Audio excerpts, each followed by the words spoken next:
بسم الله الرحمن الرحيم إذا جاء نصر الله والفتح ورأيت الناس يدخلون في دين الله أفواجا فسبح بحمد ربك واستغفره إنه كان توابا صدق الله العظيم.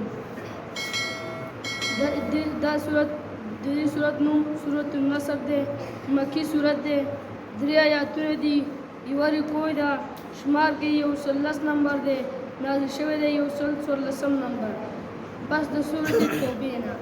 دا سورت په حجة الوداع کې یعنی آخري حج د نبی اسلام کې پس د فتح د مکې نه نازل شوی دی. په دې کې اجل د رسول الله صلی الله علیه وسلم ته اشاره ده لکه څرنګه چې د عبدالله ابن عباس رضی الله عنه نه منقول دي. د دې نه پس به نبی علیه السلام دا ذکر کولو چې سبحان الله وبحمده استغفر الله واتوب الیه. ماشاءالله. بسم الله الرحمن الرحیم.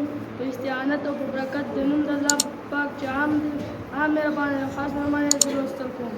اذا جاء نصر الله والفتح اکه چې راغلی امداد د الله پاک والفتح او فتح د مکې ورأيت الناس او تین خلق لرا يدخلون چې داخليږي په دین الله و دین د الله پاک کې افواجا ډلې ډلې.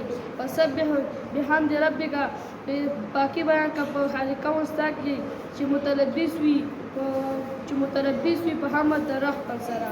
واستغفره او بهر والا د الله پاک نه امت د ګناهونو لپاره انه بشک د الله پاک چې کان تواب ډیر چا توبه قبلونکی دی.